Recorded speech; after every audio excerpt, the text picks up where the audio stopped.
All right, as we are with Dr. Sam Shay here, who has this Neuro-Harmony model. So, all of you brain people out there and people listening who are soulful minded, you're in for a real treat today as we listen and talk with Dr. Sam Shay. So, I'm so excited to be with you. I just have to tell you, you're like the cream of the crop. You've done so many amazing things with people with your model. Describe what that really is to us, your neural harmony model. Sure. So the NeuroHarmony model is if you think of a figure eight, and got mind and body occupying the center spaces of the one side and the other. So it's like this figure eight of mind and body, this intersecting loop. And I think the NeuroHarmony model is the updated mind body. And the reason why it's updated is that not because there's an infinity symbol with the mind in one and the body in the other. It's actually that there's a vertical little heart-shaped squiggle right in the middle where it bisects, right in the middle of infinity, and that's lab testing. So the update in the 21st century between any mind-body model is the ability to investigate the biochemistry, the neurochemicals, the hormones, the nutrition, any things that are toxic or like heavy metals or infections that would get in the way of optimal mind-body integration and mind-body kind of improvement. Mhm. So we have at our today in functional medicine, and I define functional medicine as the best of Western medicine lab diagnostics with the best of natural medicine's lifestyle, diet, nutrition interventions. So we have the best of science Mhm. to be able to tell us what specifically is interfering with our constant capacity, increased resilience, increased evolution. That is what is interfering with us. Is it a deficiency? Is it a toxicity, or is it some sort of imbalance? And uh, the modern lab tests we have today are so powerful and so hopeful that if people want to really get to where they want to be in their health, their wellness, their longevity, their performance, their spiritual evolution, whatever it might be, Mhm. lab testing is one of the fastest ways to accelerate that. And on a more kind of quasi-metaphysical level, we've got the body, which is physical. We've Mhm. got the mind and emotions, which are non-physical. I mean, I'm going to call the brain physical, but the mind is, I would call that, mind and emotions are non-physical. Um, but you have chemistry, which is the bridge between the two. And when you look at a molecule, like my favorite college class was organic chemistry. I was one of the odd ones that just loved organic chemistry. Mhm. Um, And when you look at a something like a hormone like testosterone or a neurotransmitter like dopamine or whatever, it's technically like it is physical, but you can't hold it in your hand. Like there's not like a ball of dopamine. Right. So it's Right. technically physical because it's made up of several of atoms, but it's also non-physical in the sense that it's so small that you can't like hold it in the sense.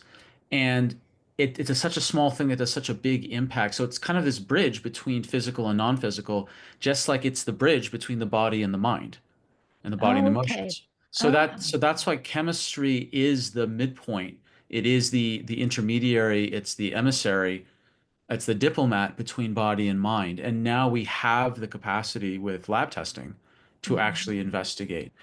And I'll give just a couple brief examples. So if Mhm. I used to be a functional neurologist, meaning that it's functional neurologists are people who don't look for just the on-off presence of neurodegenerative pathology. We're looking at how to make your brain go from not well to normal to optimal.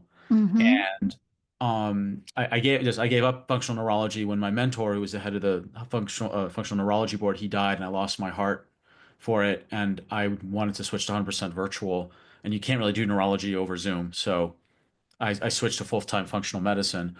But with my big function neurology background, one of the most important things to optimize for optimal brain function is number one, know what your individual genetics are because Okay. people with different genetic predispositions for inflammation, ability to use vitamin D, their ability to handle free radicals in the mitochondria, their ability to deliver detox, what their optimal diet is, which you can now check genetically for. Like there's what your trigger foods are. All these things are super important to the brain, particularly if your brain is very prone genetically to inflammation, free radical damage, and toxic buildup. And Mm-hmm. then the other piece that's incredibly important for the brain is the health of the mitochondria. Now, both of Mm-hmm. these genetics and mitochondria you can now test for with labs. And so a lot of people, you I was know, just going to ask you that. Give us the labs. Like, okay, is there a so name of there's, those labs? Like if I just really wanted to be optimal, like at my best, and maybe I came in with some brain fog, and mhm, I'm feeling like I'm slipping, I'm getting older, or whatever, and you were going to do testing for that. What tests mhm. would you use for that? Sure. So under there's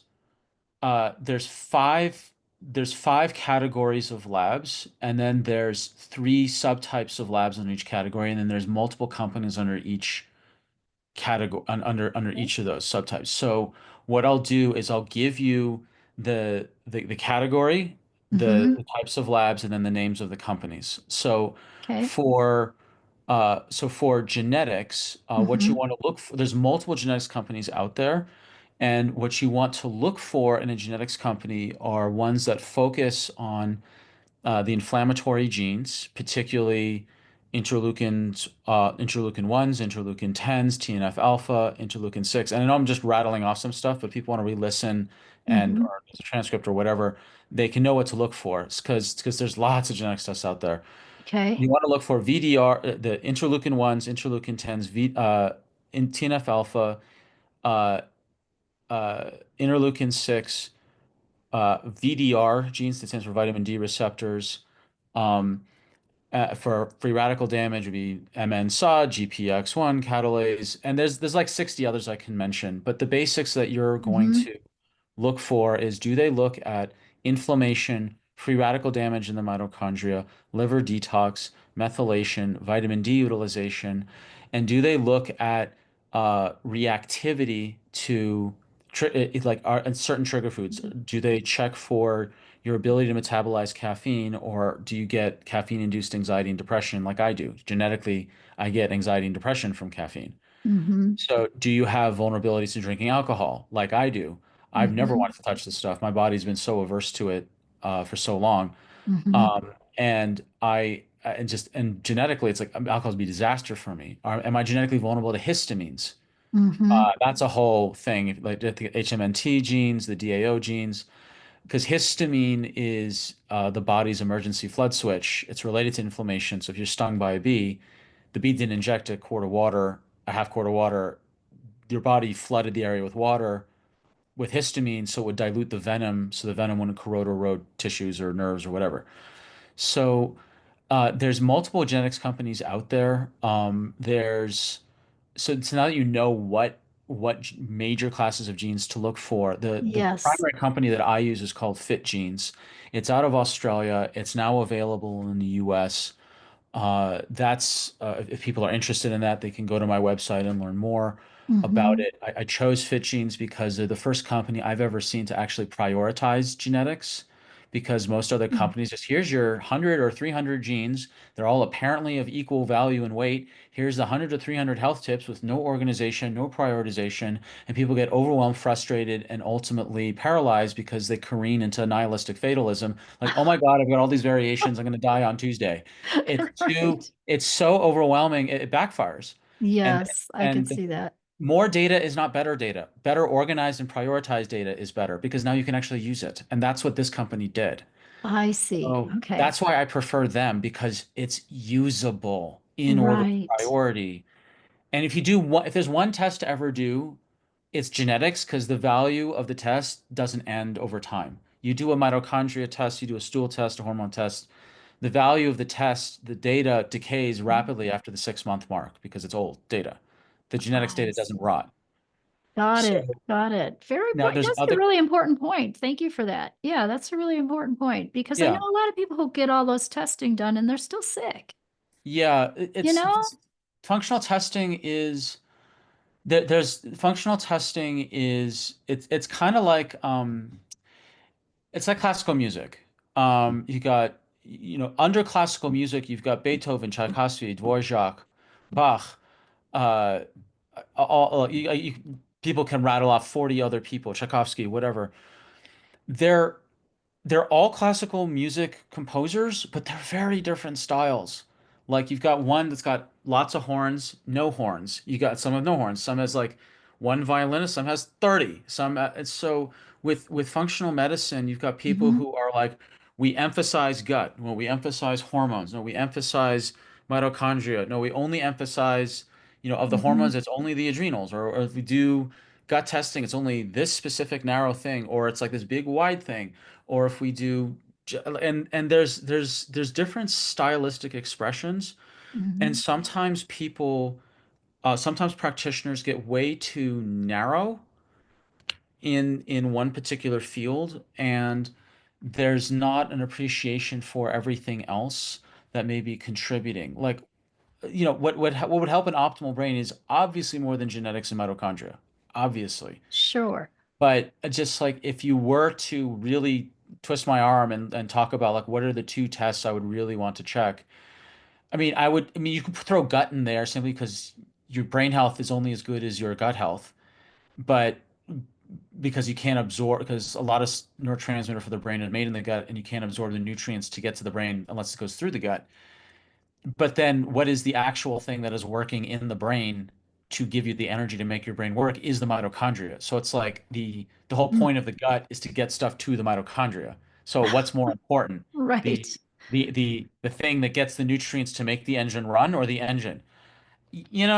That's a hard It's argument. I'm actually have a yeah, good it's answer to that. it's both. It's really well, we're whole people, Yeah. I mean, like I work with very holistically, and I think you do too. Once you Mm, have that lab testing, I know mm, you're known as the lab nerd, but you've got really awesome view on this and more of a holistic view. It totally. sounds like then a whole lot of functional medicine people out there, and I've worked a lot with people who've been to many functional medicine doctors and different things they've tried and tried and tried, and they're still not well. And I know you look at the whole person too. So when you get all that lab testing back and you get that information, how then do you help somebody really optimize their brain with your neuroharmony model? Like what are some Sure. of the holistic things that you do next? So there's two big picture approaches. One is looking from the inside out, that's lab testing. One is from the outside in, and that's lifestyle analysis. Okay. So with the lab testing, you've got the genetics, you've got mitochondria testing. The company Genova has several mitochondria tests. Diagnostic Solutions Lab has a mitochondria test. Doctors Data has an organic acids test. There's those are some examples. Then there's gut companies like Diagnostic Solutions Lab has a GI map test. Genova has GIFX. There's several CDSA companies we call CDSAs, or comprehensive digestive stool analysis. If people want hormone testing, the Dutch test is the most popular, I think, of functional medicine docs. That's done by Precision Analytical. If you're looking for mold, metal, lime environmental toxins, Vibrant Mhm. America has a big panel like that. Quicksilver Scientific has a really great triple mercury test with a check for hair, blood, and urine. And then they've got a specialized blood test for all for metals, and then you've got Lyme testing and so on and so forth. So there's all those labs, but the labs are only truly valuable Mm-hmm. if there is the lifestyle analysis and the lifestyle coaching that go in tandem with it. Like Right. it's a mistake to just do labs and Mm-hmm. not have lifestyle changes to go along with it, because then you're treating labs like pharmacy. Sure. That You're makes you're total then sense. you're then doing you're doing supplements for symptoms. That's what you're philosophically now in big pharma land. If you're Yes. philosophically, if Mm-hmm. you are just doing labs with no lifestyle analysis, or no lifestyle coaching, and you're like, oh, I have this symptom, I'll do a lab and figure out what supplements I need. That is using a nutritional natural product wedged into a pharmaceutical philosophy. Yes, I And totally agree with you. And I've heard that before. So it sounds like you have a very amazing holistic approach. So give us an example of somebody that you worked with that did, Hmm. you did all the lab work with them and then also did that, lifestyle analysis and help them Oh, change their sure. Oh, lifestyle. And God. what Oh, were the results? Like just like think about, a patient that you've worked with. sure. A case, so I'll give you a case study. So, working with working with a particular entrepreneur, and she's kind of a jet setter and all the rest of it. And the when you when you do lifestyle analysis and labs, when I do the lifestyle analysis, the big picture message to anyone listening to this is like, if you're going to work with a functional medicine practitioner, Mm-hmm. find someone with a framework. Mm-hmm. Find someone with a model. It can be the Mm-hmm. Institute for Functional Medicine's model. It can be someone else's model. It can be their own. Mine's a Neuro-Harmony method, and under lifestyle, under that, I have what's called the 10 pillars of health. I invented that in 2011 when working with uh, uh, mostly women who had a combination of chronic fatigue, fibromyalgia, autoimmune disease, digestive problems, hormone imbalances, and stubborn weight and depression. Mm-hmm. I took on the people that were both kicked out of Western and natural medicine circles because they were too difficult. And what I Mm-hmm. found is that in these 10 pillars of health, everyone who was suffering chronically had a minimum 7 out of 10 pillars crumbling. Didn't actually matter which seven. Okay. It didn't actually Okay. matter. It was just it's at least seven. One exception, she had less than seven, but she had some incredibly high stress situations, like her child was in massive danger, and that can overturn anything. Mm-hmm. So when I analyze lifestyle, the 10 pillars would be looking at their brain and hormone system, their bowel and digestion, Mm-hmm. their body, which is their physical structure, any history of bad dental work, their posture. I think I mentioned posture twice. Their spinal health, their any physical pain they're in. Then Mm-hmm. there's the fourth pillar is burst exercise, movement, and recovery. How Mm-hmm. much, like, what are their movement patterns? Is enough variety, intensity, and recovery? Uh, and is there enough just movement, period, like walking? The fifth pillar is biotoxins, Mm-hmm. which is all things bad for you, whether it's metals, environmental toxins, or otherwise. Mm-hmm. Then preservatives, insecticides, pesticides, etc. The sixth pillar is bionutrients, which is all the things your body metabolizes for health and function. So Mm-hmm. that's fats, that's like fats, amino acids, vitamins, minerals, other nutrients, water. I put water and sunlight and oxygen because you metabolize those quite literally. Mm-hmm. You literally metabolize oxygen. So if people aren't breathing proper, like that's in there. Right. All right. Um, and then that pillar is the most controversial because everyone's got five opinions depending on the time of day of what the right nutrients and diets should be. Uh, and then, but with lab testing, that can also help clarify that domain. The seventh pillar is called breakfast, which is about breakfast and routines, particularly morning and evening routine, because the most dysregulated people I ever worked with, the sickest Mm-hmm. group of people I have ever worked with as a profession, Mm-hmm. without even a close second, were night shift nurses. Oh, that makes total Not sense. even a close second. And with the exceptions of people who are like minors and like are in acute danger on a daily, I'm not talking about that. I'm just talking about just general in the public, like night shift nurses were the sickest, most unwell people I have ever worked with as a category, ever. Well, I mean, how can, when I think about the the clock, your biological Mhm. clock, and then people who do night shifts, even if they weren't a nurse, even police officers or whatever, I mean, that's just hard on the body, isn't It's it? hard on the body. Nurses have a little extra difficulty than the other night shift professions outside Mm-hmm. the acutely physically dangerous ones. Mm-hmm. They have to deal with the chronic chemical exposure of all the stuff in the hospital. They have to deal with being talked down to by a doctor who's half their age. Mm-hmm. The little administrative tyrants who are running the hospital, and then yelled at not only by the patients but worse, the patients' families, who are just yelling at them to get the doctor, and they're treated terribly. And then they all every nurse I've ever met has had their heart on their sleeve. So they're overgiving, burning themselves out, running on coffee, That's sugar, so no true. sleep, and just constantly being yelled at. Yeah. And it's awful. And so Mm-hmm. you combine the night shift plus all that.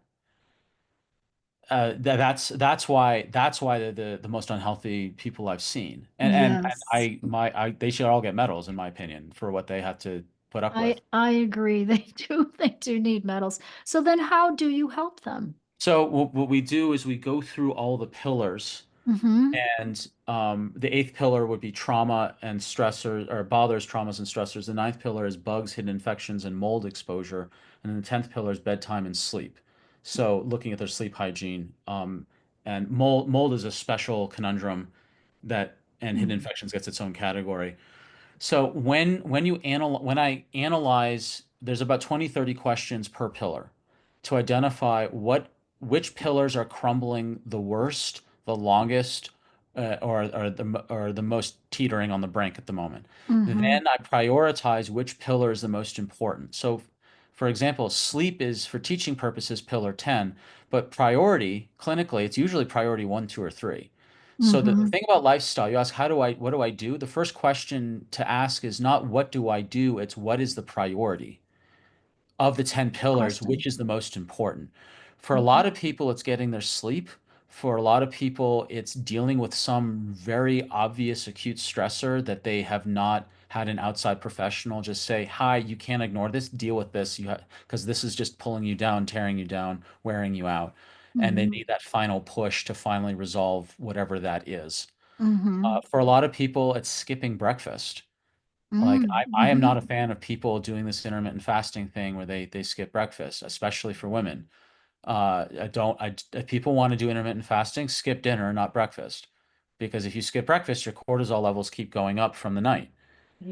I Yes. would much rather people have breakfast and skip dinner than Mm-hmm. skip breakfast in the name of their intermittent fasting or their feeding window. Some of those old little phrases, right? Breakfast is the most important meal of the day. Like the things grandma taught us, great grandmother. It's literally called break the fast. And the reason why it was important is because if you don't, if once you eat in the morning, your cortisol levels no longer have to keep rising to keep scavenging your muscles and liver for fuel to feed the brain. That's the whole point of breakfast. The whole point of Yes. cortisol rising in the night is to keep your brain alive. That's the whole point. And if you don't eat, then you're going to continue to create cortisol to scavenge your body to feed the brain. That's why it's called break the Break fast. fast, right? Now, Breakfast, I'm not yes. opposed to people doing occasional like 24-hour fasts or supervised 3-day or longer fasts. That's if you're doing that as a form of like a medical intervention, like a form of Mm-hmm. reset as for like a short-term thing, I don't really have an issue with that as long as it's being done safely. But to skip breakfast every day for years is not smart, in my Not opinion. smart. Not smart. Yeah, really, that's a really good point. You know what I also noticed, and maybe you do too. I work a lot more with women than men, and you Yeah. probably work with both. But what I noticed is the older we get, it feels like my protein intake needs to be more. hmm Yeah. So like menopausal women, they have to up their protein, and they're doing stuff like protein bars instead of protein, Right. right? So I actually work mostly with women, and Mm-hmm. that's simply because it's a fact of most people in functional medicine, unless they're specialized in either a particular area where men mostly preoccupy or they specialize in men's health, it's usually mostly women simply because middle-aged women are more, on average, much more interested in natural health than men. Mm-hmm. And the demographic of 35 to 65, that's also the time period where most women go through some major transition, whether it's their health or their cycles start to change, or they're coming out of a pregnancy, or they're trying to get pregnant, or they're trying to Mm-hmm. get pregnant again, or they're trying to get out of a relationship which is emotionally taxing, or get into a new one, or that they're wanting to restart their life, or they restart the next phase of their relationship once the kids grow up, or come to terms with not having children.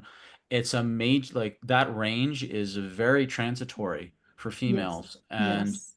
there's a lot of chemical changes that happen in that period. Plus, they're also at the time period where uh, there's you have more resources to spend when you're 17 versus 37 or 47, and there's a greater need usually in the 35 to 65 bracket as well. So that's why the demographic is mostly mostly women for most practitioners, myself included.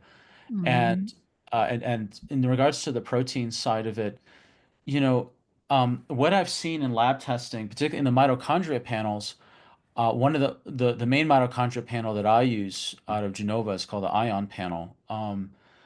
There's a part of it that checks for amino acids. So you can literally Mhm. check your amino acid levels. And I have seen so many different deficiencies for amino acids. So for example, uh, you know, this one woman I was referring to earlier, like lot she was missing, not missing, the levels were so low of like glycine. So glycine is an amino acid. It's one of Mhm. it's really important. There's technically nine essential amino acids, and then there's like quasi-essential amino acids because they can be converted. Like, and there's this debate over nomenclature, but in reality, like there's there's there's a bunch of amino acids, and most people think of them as like, oh, tryptophan's for melatonin and serotonin. Like, well, the reality is that the vast majority of tryptophan is used as the rate limiting step to build any protein in the body except collagen. Most of the protein is to build stuff, not these Sure. specialized functions for neurotransmitters. And most people don't realize that. Only like very little of the tyrosine is actually devoted to creating thyroid hormone. Very little. The majority of it's Mm. gone to build stuff, like build the cells, build things. So when if you're low in glycine, what does that mean? Glycine is uh, an amino acid that is incredibly important for structural integrity, for building tissue. But it also is a major component to making bile, meaning Oh. to digest fats and Uh-huh. also get rid of fat-soluble toxins. Additionally, glycine is a specific molecule used in what's called phase 2 liver detox, which is a Mhm. fancy way of saying how do you make a toxic chemical clunky and uh, basically have like a prison boot on so they can't get away and then they're put into the bowels in the bowel the biles toxins are put into the bile to then be pushed out by the gallbladder into the large intestine to be pooped out. Mhm. So so glycine has its own detox pathway called glycination. Yes. It's its own liver detox pathway that nothing else is in that except glycine. Mhm. Glycine is also one of the three amino acids needed to make glutathione, which is the Mm. major detox molecule and major antioxidant in the body and major heavy metal chelator. Yes. So if you're low in glycine, what does that mean? You make gallbladder problems, you're not absorbing fat-soluble nutrients because you need the Mhm. bile to absorb vitamin D, vitamin A, vitamin E, Yeah. CoQ10. If you don't have glycine, you're going to have problems detoxing certain chemicals and that go on the glycination pathway, and you're going to have problems detoxing heavy metals and all sorts of stuff because you can't make glutathione properly, and you're going to have Right. structural, your tissues are going to break down. So that's just glycine. You know what? I so resonate with that. So I have to, I mean, as you're talking, I am going back 30 years when I was really sick. Okay, I Hmm. was on oxygen. I was super sick. I ended up, going to a 5-week sauna program and working with Dr. Lieberman, and I had all those tests. And Hmm. my liver did not work, and I was not making glutathione. And I remember asking if I could take extra glutathione, my Hmm. medical doctor. And he did all those testing. And I'm remembering that glycination pathway and these charts that we had and all that stuff. And I'm thinking back and I'm thinking, yes, because the majority of the people that I work with too, even though I'm not doing lab testing, um, I find that they are low in glutathione and a lot of those amino acids. And so Absolutely. specifically, I love how you describe that. Thank you for sharing that. Yeah. Yeah.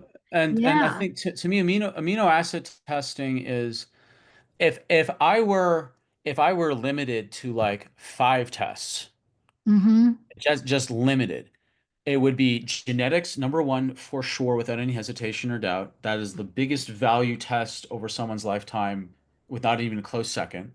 Mm-hmm. Number two, I would do a mitochondria test, Okay. but if you had to pick a section of the mitochondria test, it would be the amino acid portion.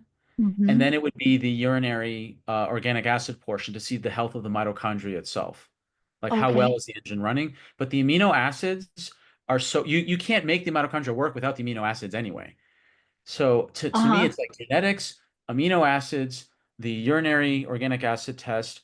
I would put a gut test, and I would put a broad spectrum, like a Dutch test, like a hormone test. Hormone test. Now, Okay. this would also like, and then of course you've got, people, so what about the blood tests and all the rest, like CBC, CMP, thyroid testing? Those are all important too, but I'm talking just like functional, like the unusual stuff that's not in the normative batch of tests that you can get from just a normal walk-in Western clinic. Mm-hmm. So the amino acids, I feel like if I had to train functional medicine practitioners Mm-hmm.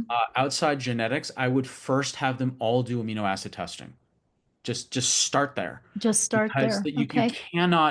you can't make glutathione without glycine, cysteine, or glutamine. You just can't Yes. make it. It's not possible.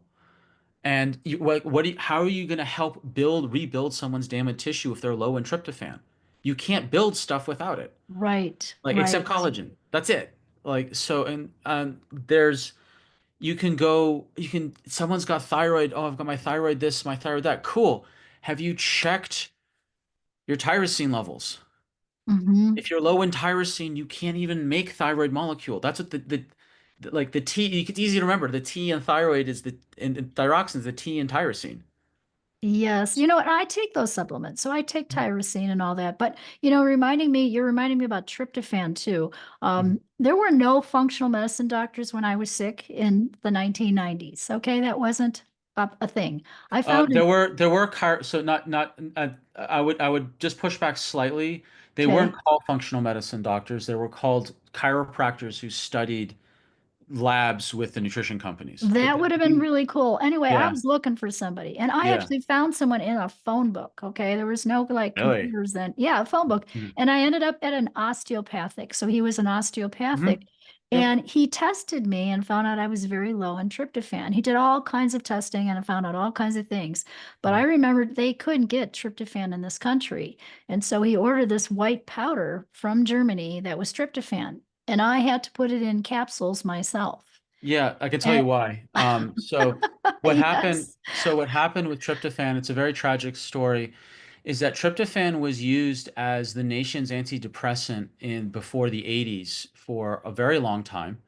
And Hmm. you can't actually make baby formula without tryptophan in it, because if you don't have tryptophan in baby formula, the babies will die. You need Wow. tryptophan to build everything except collagen, and name one stage in human development where you are building things faster than any time in your whole body. It's when you're going from fetus to born baby to then adult growing, growing, growing. Right. So you need tryptophan. This now as a for infant formula. That's a very important detail, which will be relevant tragically in a moment. Okay. So now the veterinarians always had access to tryptophan because the animals need tryptophan also. Uh-huh. So just hold those details in your mind. Why Okay. is it that tryptophan was allowed in hospitals for baby formula and for the veterinarians, but not for the general public? Here's why. Mm. Because there was one week in the 80s where Prozac was suddenly on the cover of like Time magazine as the new world-changing antidepressant. Well, guess what happened the week before? Tryptophan was banned in the United States except for infant formula and for animals because it was, quote, unsafe. Oh my Okay. Now God. hold that in your head. Safe for Yeah. infants and for Yeah. animals, but not for adults. Okay. Right. Because what happened is that a tryptophan producing company in Japan had a bad batch. I believe it was industrial sabotage. I don't believe it was actually an accident. That about 3 dozen people died from what's called eosinophilia. So they were Yes. making tryptophan as normal, blah, blah, blah, blah, blah. But then there was a bad batch that caused eosinophilia, and about 3 dozen people died, including one of my mother's family friends' brother. Like, so I'm actually 3 steps So away you were from like, someone who wow. died from that. So I'm Wow. not being glib when I'm saying Right. 3 dozen people, boo-hoo. I like, that's real. That affected my family directly from one of my mother's best friends. was her brother. Oh, okay. So I'm not Wow. minimizing that. Mm-hmm. But when you, what happened is that that industrial sabotage happened. In my opinion, it was industrial sabotage. And then magically, suddenly there was all this legislation to ban tryptophan except for those infant formula things. And then the next week, all of a sudden, there was a Times article about the wonders of this new miracle drug. Amazing timing. Yeah, Couldn't have right. been better. Yeah, Wow. right. Holy cow. How did that happen? I have no idea. Yeah, yeah. Oh, that's really sad though. But you're right. The timing of that and how that all Yeah. played And there itself hasn't out. been, and to my knowledge, hasn't been a single recorded death from tryptophan ever since. And we're coming on the 40, about the 40-year anniversary of that. So, so what happens is like and when you say like, well, those 36 people, we need to have safety on the nutrition. Well, yeah, but what about the 100,000 plus people who die from medications every year, not Yes. 3 dozen from 40 years ago, you know? And Mm-hmm. so my so like there's a complete lack of proportionality when people come to safety, safety issues around supplements. Now, I'm all for safety and purity and potency of supplements. I only use practitioner level brands because there's a Mm-hmm. lot of junk supplements out there that are just wasting your money. Mm-hmm. So I'm all for safety and scrutiny, but like that type of legislation was just totally disproportionate, and I think was planned. So that's why you had to order from Germany because uh, because of that entire backstory. But now you can get Yes. tryptophan now here in the States. Oh That's gosh, legal that's again. really, thank you for Yeah. that. That's really interesting. I mean, I still remember putting in those little capsules of Oh yeah. this white powder together. My neighbor knocks on the door and I'm like, oh my gosh, they're going to think I'm putting cocaine in capsules. I got to run and put this away in the kitchen. Well, first of Um, all, they're going to say, "Wow, you're really terrible at cocaine if you're putting it in capsules." But but I mean, I had to order a white powder. That's the only way right, we could get exactly. it, So that's what happened way back then. But obviously my doctor knew a little bit about what I needed, right? Yeah, well, the Yeah. the panel that I used from Genova, that was developed originally by Dr. Lord in the 70s, in Metametrics labs. So Okay. these types of functional tests have been around since the 70s. Mm-hmm. And he's the one who Dr. Lord invented amino acid testing for functional health. I mean, we actually owe probably half, if not more, of all functional tests to Dr. Lord. Most people know about Dr. Bland in functional medicine, but almost no one knows about Dr. Lord. And Dr. Lord is really the person who brought forth the lab testing, like the actual lab test. His The PhD actual, was in B7, and he got his PhD in the University, I think, Austin, where they were literally discovering the B vitamins in the 50s. Like, very like cool. down, oh, look, we found B5. Cool. Like that's how OG he was in this entire industry.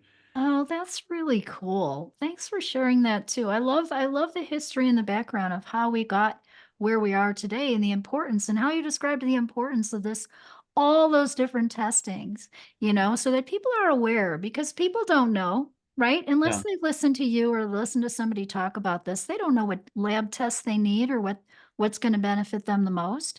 And They got to hear it. if people are feeling particularly curious, Dr. Lord published on Apple Books it's called Laboratory Guides to Health, and I'm not joking. It is a 1200 page plus digital book, but fortunately with the digital, you can search and then he's got all the citations that link directly to the research articles. So it's brilliant. But it's if someone's a functional practitioner here, I Hmm. beg you to invest in Dr. Lord's book Laboratory Guides to Health. It's only available on Apple Books, Okay. and for every practitioner I'm who's writing it down. listening to this, please, I know it's probably several $100s to get, but it is the most valuable textbook from the person who invented basically all your lab tests. It is the Yeah. most valuable textbook out there. So Wow, that's I cool. beg any practitioner to get this. I love that. No, thank you for Dr. sharing Richard that. Lord, Rich, PhD. Richard Lord. Yeah. I love all the smart people. You're a smart person too. I love Go all the on, smart. yeah. Yeah, you are. You are. I love the smart people who have these backgrounds and really can give what we need, right, for optimal health. Gosh, what's the percentage? I don't even know this. What is the percentage of people who are like suffering today with like brain, mental sickness and depression and brain fog and health Well, stuff? I mean I mean, it depends on how you define where you define sickness versus brain fog, because Yeah. I don't think anyone is actually truly at their optimal state of what because of the chronic sleep deprivation, the exposure to, heavy electronics and all the stress from competing news narratives for attention, and mostly they grip your attention through high stakes trauma stories or perceived trauma stories. The degeneration of the quality of our soils, which then affects the mineral and other nutrient Mhm. content of our food. The fracturing of families and communities into individuals and networks.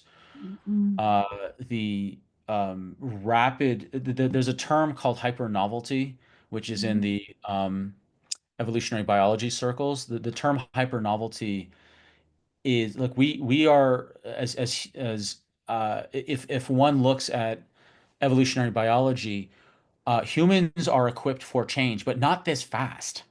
Yeah, Not this good point. fast. Not this Not at fast. all. I was born in the early 80s, and I think I'm the last generation that was born before major technology, screen technology infiltrated everywhere. So Mhm. I had a life where there was no screens, and then there was a life with screens, and then there was a life with screens that you can manipulate a joystick and play games on it, and then there were screens that everyone now personally had in their own desk, and then everyone had it on their hand in their phone, and then there was the internet, and then there was a mobile, then there was, it's just like there's this Yeah. massive technological shift, and then social media and all the rest of it. So we're going through, I don't think anyone is truly at their optimal health by sheer dint of just the ambient level of toxic exposure, electromagnetic radiation, Mhm. stress, and the cultural inertia of fracturing people into finer and finer silos. I totally I mean, agree all you with have to do you. is I watch the feel last like political it's, cycle. and I'm older than you. And I mean, I was born in the 50s, the late 50s. So we had black and white Hmm. TV. We didn't have color TV. So I didn't grow up with with screens until much later. I remember Hmm. getting our very first computer, you know. And so yeah, this whole world is we're bombarded with all that, and we always have to figure out how to stay balanced. And I feel like that's what you and I are doing, is helping people do that. You're doing it through the lab testing. I work with biofeedback and neurobiofeedback, and I Hmm. balance the brain that way. But I'm always looking at how to stay balanced and to keep my total load down. In other words, keep the stress down. Don't eat toxic food. Maybe don't go somewhere where I'm very sensitive to pesticides and herbicides, Hmm. so I wouldn't be going those places. And so I keep my total load down Hmm. just consciously about balancing the stressors in my life. What do you do? Let's like switch the topic. How do you stay healthy? Give us some tips what So Dr. Sam does. if the most important thing I can do is to make sure I have a solid morning and evening routine. Okay. If the bookends of the day are very solid, then it's very likely that the rest of your day is going to be also very solid. Nice. And Nice. the morning, and if people have, I mean, I used to have crippling insomnia when I was growing up from age 6 to 18. In fact, it stunted my growth. And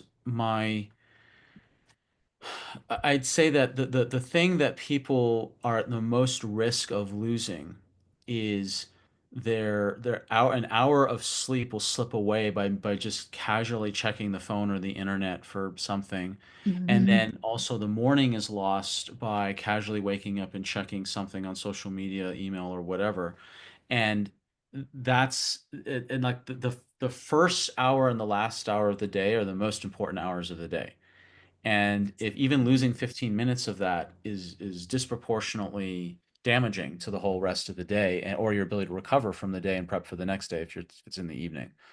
So I also have so in the morning, my morning routine, for example, I Mm-hmm. wake up, I scrape my tongue, and then I go and I make tea, and I have my own tea, which is a adrenal liver supporting my own. I mean, I do my own amino acid testing and stuff, so I know I have my own little concoction of amino acids that I need to support myself with.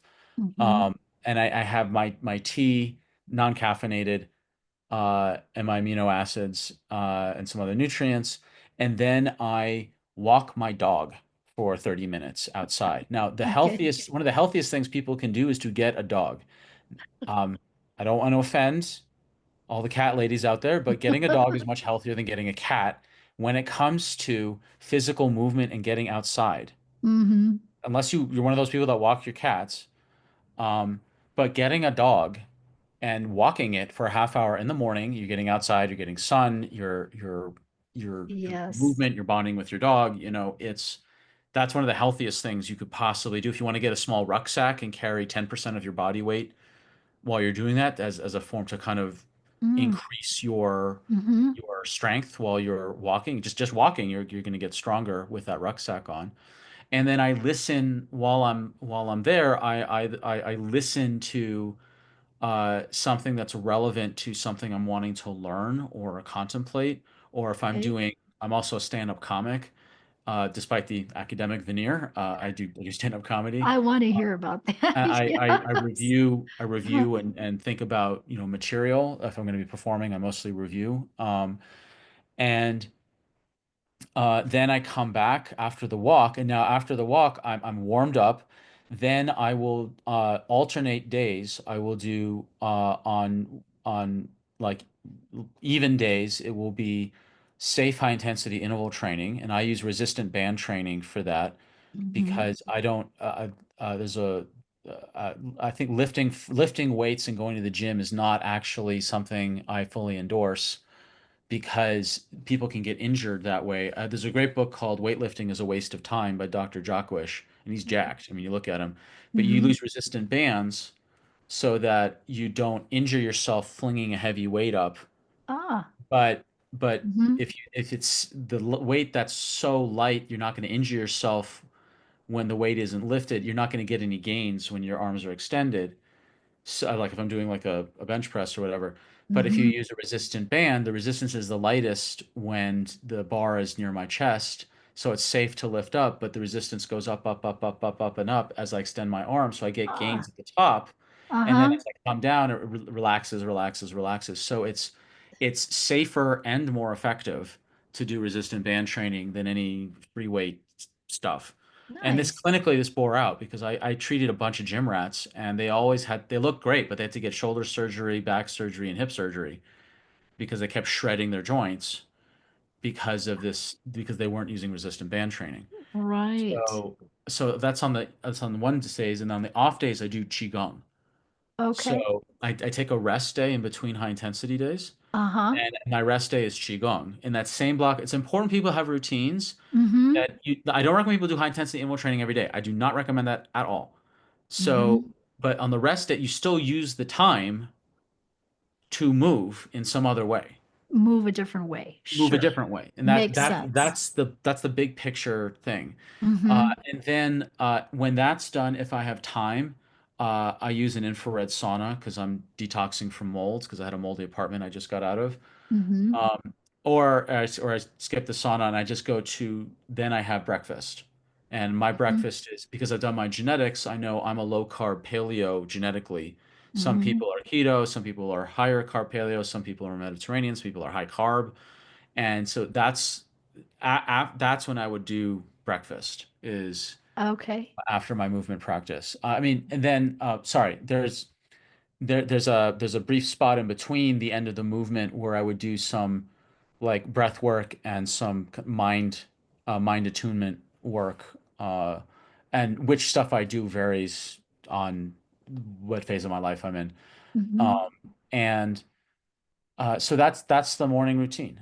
That's And great. That's a great, thank you for sharing that with us. And that's great. It gives people ideas here too. And also the importance. And I agree with you. I do the same thing. I have a morning routine and an evening routine, and I'm pretty consistent. Mhm. You know, that's just, that's like bookends of the day. I don't know. It's just, yeah. Yeah. So absolutely. So that's your beautiful morning routine. Tell us a little bit about your comedy here before we have to scoot. So, share with us how did you get into comedy too? How did you even Oh, start doing that? I got into comedy the usual way through tragedy. Through tragedy. Okay. Mhm. Okay. So, growing up, there was a lot of violence in school and a lot of gaslighting and emotional abuse at home. Okay. So uh, I escaped into sitcoms to try to one have some transient level of joy and laughter in my life, but also to study human behavior. And it turns out I actually have Asperger's syndrome, and I did, and so I only in retrospect realized I was studying sitcoms like an anthropologist, and and Uh-huh. and looking at things like Full House and The Cosby Show. Obviously, before any of us knew any better about Bill's transgressions, he was Mhm. called America's dad, because he was Mhm. the most beloved character on sitcoms. And I looked to, sitcoms to try to understand family dynamics, to try to understand what could I do to try to make the family better. I mean, this is the benevolent, self-absorption of a child. Like I can fix the family if I just understood it better. Like this child's not going to fix anything, but because I assumed it was my fault because I was informed it was. Mhm. The uh, but I also had enough self-awareness to know that, I shouldn't be looking to the show Married with Children for any particular guidance or wisdom. Uh, let me try my joke. I have a joke in my show. Trying to understand family structure from Married with Children is like trying to learn psychology from Beavis and Butthead. And, That's great. and um, Yes. so I got into comedy when I was very, very young, and and then I learned also that if I could make people laugh, and this is kind of a darker turn around comedy. If I could make people laugh, particularly the bullies, they would hurt me less. Oh, So okay. comedy became a defense, but also comedy became a way to deliver truth in the safest vector possible. So I mean, in many courts in the era of kings and queens, the jester was the only person allowed to tell the complete truth Ah, ah, because they could yeah. always have plausible deniability that they're just joking. Yeah, that's a really good, that's And great in one. some courts, some wise royalty, really wise royalty, they always the real advisor of the entire court was the jester, because a dignitary could come in from some other area and everyone's falling over themselves while the dignitary is talking, but the jester is dancing around and openly farting in the direction of the thing and says, "Oh, sire, this man is an utter fool. How could you ever trust him? Just look at his mustache and how he twirls it." And, you know, and the royalty is looking to the jester as like, is this guy trying to pull one over us, So, and you can look at, I mean, you look at and I'm going to mention two people who have who have what do we call? I'm not. I don't want to talk about politics. I have no interest in talking about it. But I'm just going to point out that Jon Stewart, whatever you think of his politics, that's not the point. Jon Mhm. Stewart is a comedian who was the most powerful voice in news in from like since the 2000 election until he retired like 16, 17 years later. Wow. Then you now have a comedian who is the most powerful media personality in the world. Whatever you think of him, that's not what I don't care what you think about him. I'm just acknowledging Joe Rogan as a comedian is the most influential Ah, person in media, period.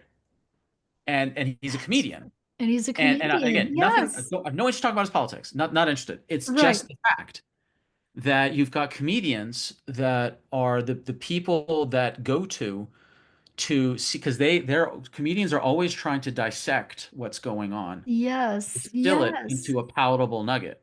You know what? Is that why I get my, I used to joke that I get my news from Saturday Night Live. Like, I don't really watch the news. I pay attention to my people, spiritual things, my world of work. And so I don't really watch the news, and people will tell me something that's happening.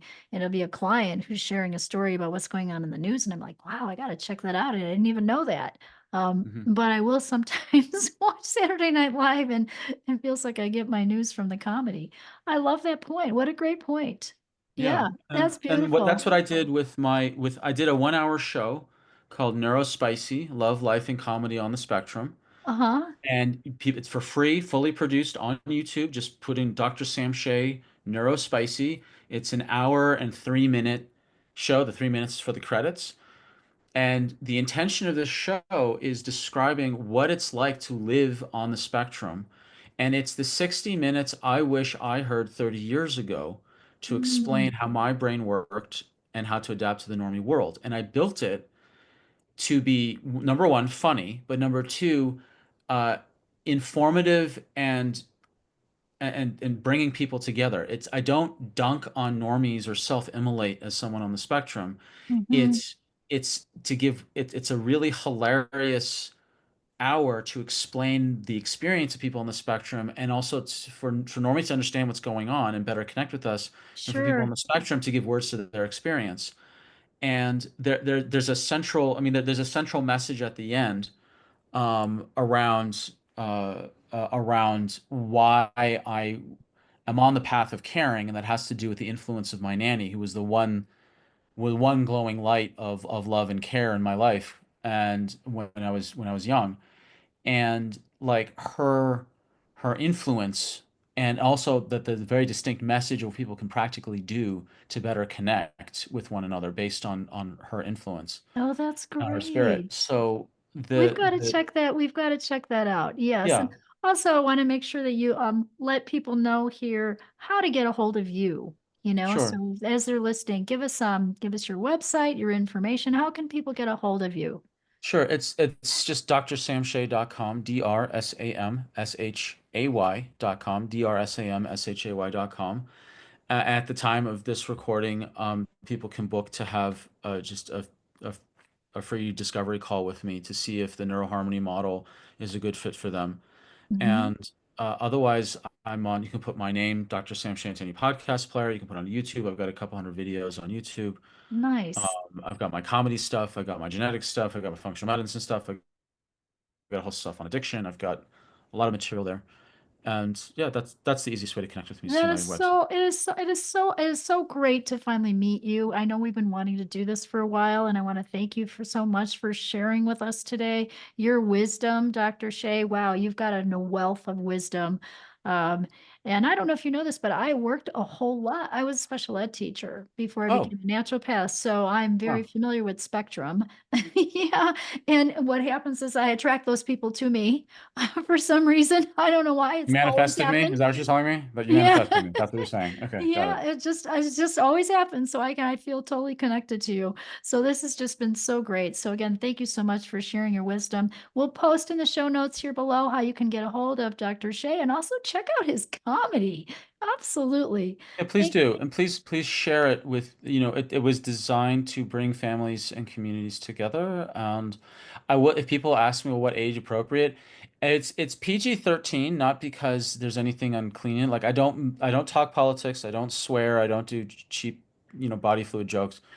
It's it's PG-13 because the material's a bit heady and young children won't really understand it. So Okay. I'd say it's just intellectually, like age 13 and above is where it's appropriate. Is where it's appropriate. Yeah. Okay. Well, thank you for that. And again, this has just been a delight. So thank you so much for being with us. And everyone, remember, follow your heart, but take your brain with you. Mhm. Thank you, Louise. Thank you. Wow, that was awesome.